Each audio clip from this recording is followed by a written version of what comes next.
सुखदेव बाबा से राजा परीक्षित ने पूछा, राजा परीक्षित ने कहा म्रियमाणम किम कर्तव्यम। अच्छा, आपने जीवन में पाप किए, कर्म किए, अधर्म किए, सब कुछ किया, लेकिन हमारे ग्रंथ में उसका वर्णन है। अगर आपने पाप करके भी अगर आपको प्रायश्चित करना है तो भागवत की कथा सुन लो। अगर आपने पाप किया है तो धुंधकारी की कथा सुन लो। अगर आपने पाप किया, धुंधकारी जैसे पापी जिसने 5-5 वेश्याओं को रखा, धुंधकारी जैसे पापी जिसने माता पिता को मारा, और धन्य है भगवान का दरवाजा। अगर उतने में भी उसको प्रायश्चित हो गया कि नहीं मेरी ये गलती है, मैंने अपनी माँ के साथ अन्याय किया, मुझे अपनी माँ के साथ अन्याय नहीं करना चाहिए, ये मेरी परस्पर गलती है, तो भगवान के दरवाजे उसके लिए अपने आप खुले हुए हैं कि आओ धुंधकारी, तुम प्रेत बन गए तो क्या हुआ, अगर तुमने मेरा स्मरण कर लिया तो भागवत तुम्हारा स्वागत करती है, तुम्हारा तरन तारण होना निश्चित है। ये भागवत सिखाती, कोई दूसरा ग्रंथ नहीं सिखाता। आप लोग बताइए, हम आप में 50 लठ मार रहे एक आदमी में, क्या आप माफ कर दोगे क्या? कोई गोली लिए रहेगा, कोई बंदूक लिए रहेगा, कोई आगे लगेगा, कोई पीछे लगेगा।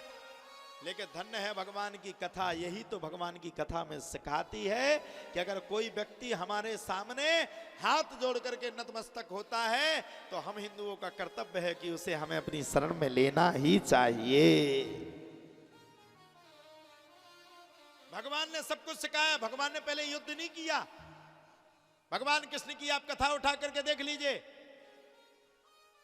ध्यान रखना, आपका अगर किसी से झगड़ा या विवाद चल रहा है तो अगर वो विवाद नहीं होता होगा, पड़ोस वाले जरूर करवा देंगे जबरदस्ती।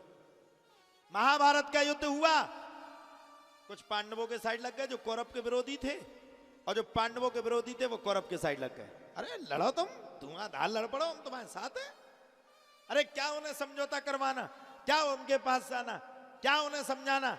अरे वो कौरवों ने तो अत्याचार किया। अच्छा, आपकी कंधा से वो बंदूक चला रहे हैं, आपको पता नहीं।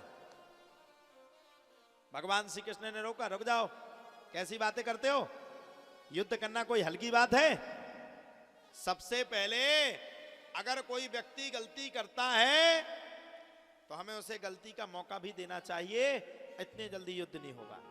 मैं समझाना ये चाहता हूं, अगर आपका किसी से विवाद होता है तो उससे चिढ़ने वाले व्यक्ति आपके पक्ष में आकर के खड़े हो जाएंगे। हम आपके साथ, हम आपके साथ, हम आपके साथ। वो आपके साथ नहीं है, वो आपके द्वारा अपनी रोटी सेकने का प्रयास कर रहे हैं। और मैं कहना चाहता हूं इस मंच के माध्यम से, आप सभी लोग मन लगा करके सुन लीजिए, किसी के चक्कर में आप कभी मत फंसना, ये भागवत सिखाती है।